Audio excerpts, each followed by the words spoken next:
Hebrews எபிரியர் 5ஆம் அதிகாரம் 14ஆம் வசனத்தை வாசிங்க.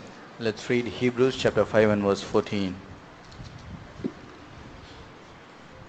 பலமான ஆகாரமானது நன்மை தீமை இன்னதென்று பயிற்சியினால் பகுத்தறியத்தக்கதாக முயற்சி செய்யும் ஞானேந்திரியங்களை உடையவர்களாகிய பூரண வயதுள்ளவர்களுக்கே தகும்.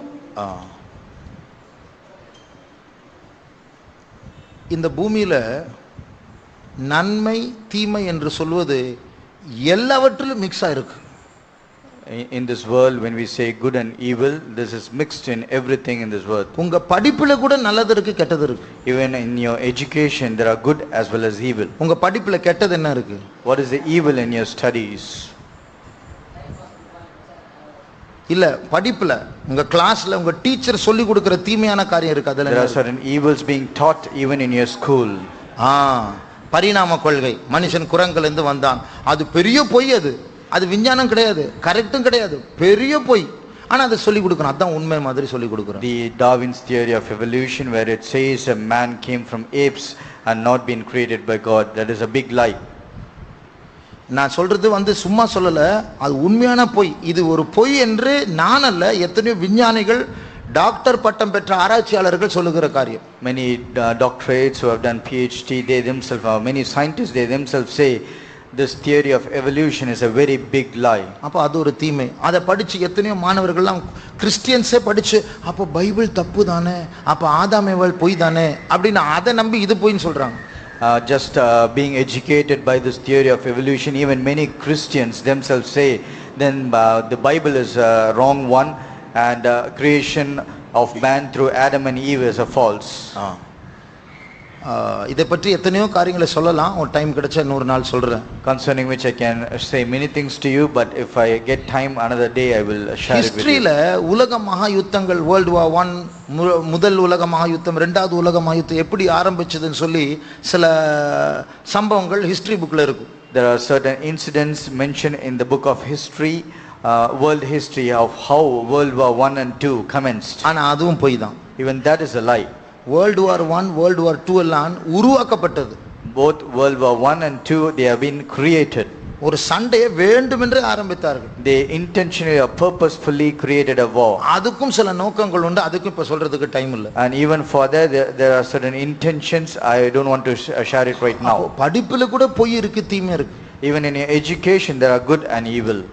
படிப்பு பைத்தியம் உள்ளவங்க இருக்கிறாங்க தெரியுமா? படிப்பு பைத்தியம்.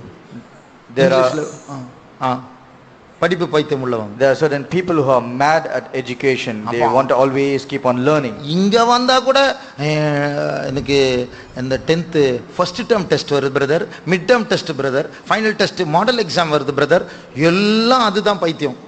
Even after coming here they will be much worried about the education. They will say I have to undergo a certain midterm test, cycle test and model test and so on. நான் ஒரு பிள்ளை கிட்ட கேட்டேன். I asked a young girl, நானும் பார்த்துட்டு தான் இருக்கிறேன், exam எப்போ வருதோ அப்பதான் ஜெபிக்கவே நீ வர நீ. And whenever an exam comes, only then you come to pray to me. அப்ப நான் சொன்னேன், அடிக்கடி எக்ஸாம் வைக்கணும்னு ஜெபம் பண்றேன் அப்படின்னு. Then I said I want to pray that you should go through examinations very often. அப்பதான் அடிக்கடி வருவா ஜெபிக்கிறதுக்கு. Then alone you will come to the presence of God very often. அப்போ அதுவும் ஒரு தீமை தான். ஓவரா போயிட்டு இருக்க கூடாது எந்த காரியத்திலும். Even that is an evil. You should not be much addicted to anything. பணம், அதுல நன்மை இருக்கு, தீமை இருக்கு. படிப்புலயும் நன்மை இருக்கு, தீமை இருக்கு. In education there is both good and evil. Even in money there is a good part and a evil part. பணம் எல்லார் கையிலும் இருக்கு, அது ரொம்ப அவசியமான காரியம். ஆனால் பைபிள் சொல்லுகிறது அது மேல ஆசை வச்சா அது எல்லா தீமைக்கும் வேறா மாறும். Money is very essential. It is found in the hands of every people. But scripture says if you have desire over money, it is the root of all evil. அப்ப நீங்க எந்த காரியத்தையும் பாருங்க, அதுல நன்மை இருக்கு, தீமை மறைஞ்சிருக்கு. You can take any things, any aspects, there is a good and evil hidden in them. சர்ச்சுக்கு வர்றது கூட நன்மை இருக்கு, தீமை இருக்கு. Even coming to church there is a good and a bad part. ஒரு தம்பி சொன்ன ஒரு தடவை, ஃபெய்த்தோம்ல இருந்து நரகத்துக்கு போற ரோட் இருக்கு அப்படின்னு சொன்னார். And once a young boy said there is a road to hell even going from the faith home. அப்ப இங்க கூட தப்பு நடக்கலாம். Even here wrong things can happen. இப்போ இப்படி இருக்கும்போது சில காரியங்களை பற்றி பைபிள் சொல்லுது, தொடவே தொடாது. concerning certain things, the scripture says, do not touch them. நாங்களும் சொல்லுவோம் வேண்டாப்பா அது வேண்டாம். Even we will say that is not required for you. டிவியில நன்மை இருக்கு தீமை இருக்கு. In television also there is a good and evil. அப்போ நாங்க என்ன சொல்றோம் வேண்டாம் டிவி வேண்டாம். We will say it's better to avoid television. இன்டர்நெட்ல நன்மை இருக்கு தீமை இருக்கு. In internet there is both good and evil. ஆனா இன்டர்நெட்ல திடீர்னு இன்டர்வியூ வருது, எக்ஸாம் ரிசல்ட்ஸ் வருது. In internet you get to face examination as well as you see your examination results. Homework தராங்க. அதுல வந்து சில நேரத்துல இன்டர்நெட்ல browse பண்ணனும். They even give homeworks where you need to browse the internet for your homework. அப்போ அப்படிப்பட்ட நேரத்துல நாங்க என்ன சொல்லுவோம்? On such occasions what we will say, சரி யூஸ் பண்ணு ஆனா ரொம்ப கேர்ஃபுல்லா இரு. In that case you can use the internet but you should be very careful. சர்ச்சில் நன்மை இருக்கு தீமை இருக்கு அப்படின்னு சர்ச்சுக்கு வராது அப்படின்னு சொல்லவே மாட்டோம். கண்டிப்பா வரணும் ஆனா கேர்ஃபுல்லா இரு. In coming to church there is both good and evil, for which we will not say don't come to the church. For sure you have to come to the church, but you stay careful. அப்போ சில காரியங்கள் வேண்டவே வேண்டாம் என்று சொல்வோம், சில காரியங்கள் அவசியத்துக்கு மட்டும் போன்னு சொல்லுவோம், சில காரியங்கள் கண்டிப்பா செய் ஆனா கேர்ஃபுல்லா இரு என்று சொல்லுவோம். Some things we will say this is not required for you at all. For some things we will say you can use it only when it is essential for you. நம்முடைய இருதயம் கடினப்பட்டு போனா அந்த இருதயம் என்ன பண்ணும் தெரியுமா? If a heart gets hardened, what will it do? அந்த காரியத்தில் இருக்கிற தீமையே பார்க்காது, இந்த நன்மை மாத்திரம் பார்த்துட்டு அந்த தீமைக்கு மறைக்கப்பட்டவன போய் அனுபவிக்கணும் பார்க்கணும் தொடணும் அப்படின்னு தூண்டிவிடும். It will not observe the evil in a particular aspect. It will look only the good part and it will try to somehow enjoy that part. சினிமாவை பார்க்காதப்பா. Do not watch movies. எந்த சினிமாவையும் பார்க்காத. கிறிஸ்டியன் சினிமா கூட பார்க்காத. Do not watch any cinemas even if it is a Christian movie. இப்படி சொன்னா நம்முடைய இருதயம் என்ன சொல்லும் தெரியுமா? When we say like this, what will our heart say? நான் எத்தனை சினிமா பார்த்திருக்கேன், நானும் சர்ச்சுக்கு வந்துட்டு தான் இருக்கிறேன், நான் கண்ணை மூடுறேன், நான் ஜெபம் பண்றேன், நான் சண்டே ஸ்கூல்லாம் படிக்கிறேன், நான் இன்னும் தப்புன்னு நடக்கல, இதுல என்ன இருக்கு? Have I not watched so much movies and in the television? Still I come to the faith home, I pray, I attend Sunday school, I also be a good member here. What is wrong in that? அப்போ நன்மை தீமையே நாம் பகுத்தறிய நாம் பழகாவிட்டால் இந்த இருதய கடினம் தீமையை மறைத்து நன்மை மாத்திரம் அனுபவிக்க போய் ஏமாந்து போய்டும். If we do not know, exercise to discern both good and evil, then our heart will practice itself to observe only the good part and to hide the evil part, but finally we will be deceived. ஆகையால் இந்த தீமை என்ன நன்மை என்ற சில நேரத்தில் mix ஆயிட்டு வரும். அதை பகுத்தறிய பிரிக்கக்கூடிய ஞானம் நமக்கு வேணும். Sometimes both this good and evil come mixed together and we should have the knowledge to exercise to discern what is good and what is evil. அப்போ நம்முடைய அந்த வசனம் படிச்சோமே, நம்முடைய ஞான இந்திரங்கள் அதனுடைய அர்த்தம் 5 senses. நம்முடைய கண்கள், நம்முடைய பார்வை, நாம் கேட்கிறது, நாம் ருசிக்கிறது, நாம் தொடுகிறது, நாம் முகருகிறது, இதெல்லாமே பகுத்தறிவோட செய்யணுமா. இதுல நன்மை இதுல தீமை நல்ல தெரிஞ்சு செய்யணும், இல்லைன்னா மாட்டிடுவோம். All 5 senses of our body, we need to exercise them to discern both good and evil, otherwise we will be deceived. அப்போ இது தேவன் தான் அந்த ஞானத்தை நமக்கு தருவார்.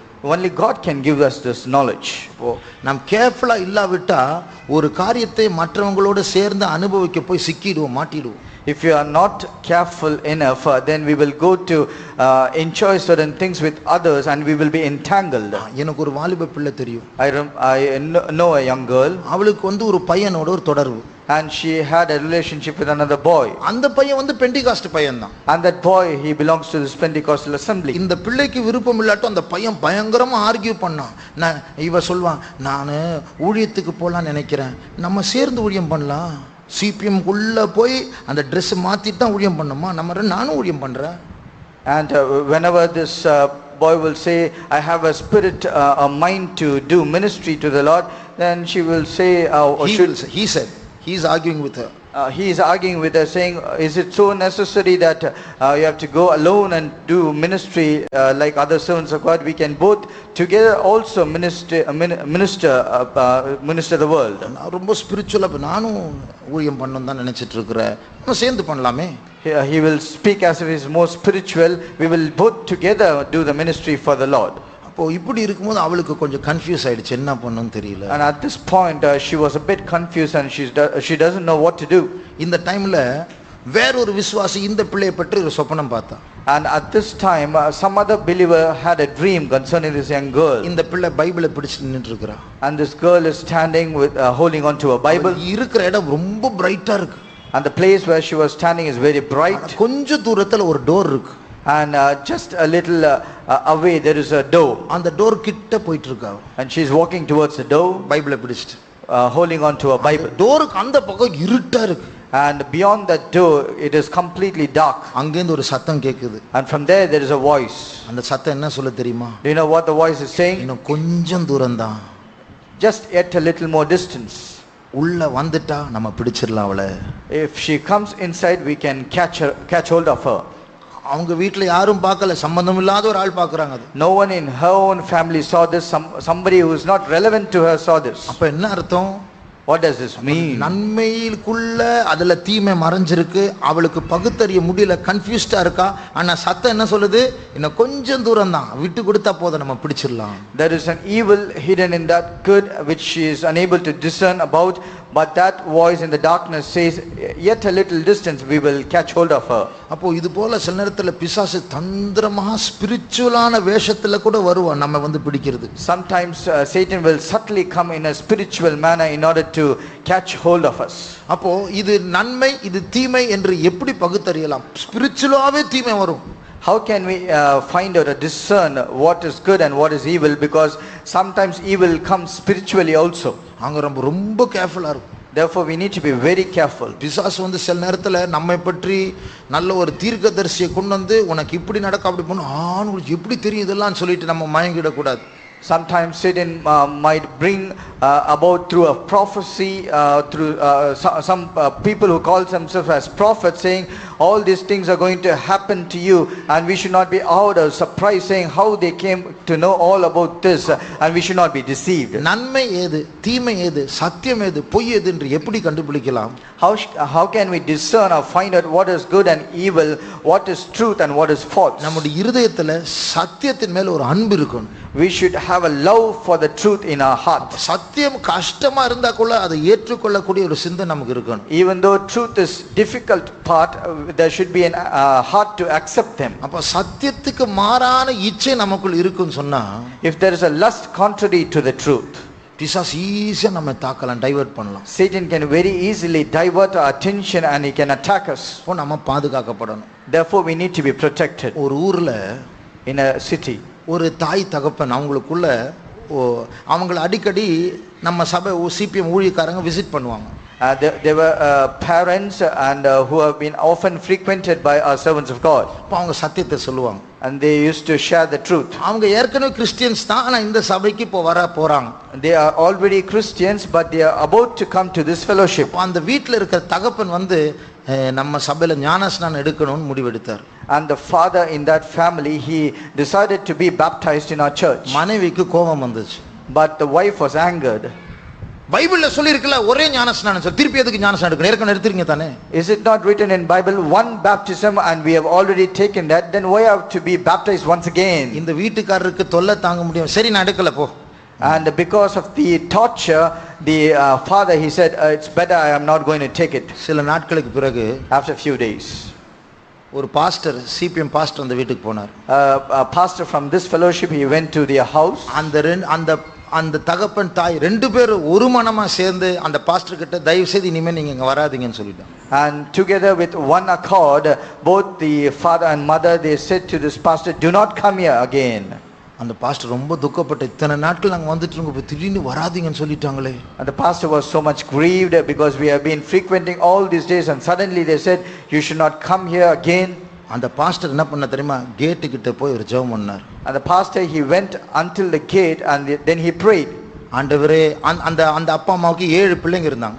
And to this parents, they had 7 children. அந்த பாஸ்டர் ஜெபிச்சார், ஆண்டவரே இந்த பெற்றோருக்கு ரட்சிப்பு இல்லாமல் போனால் பிள்ளைகளையாவது ரட்சியும் ஆண்டவரே. Oh Lord, if the parents have not got the salvation, at least save all the children, oh Lord.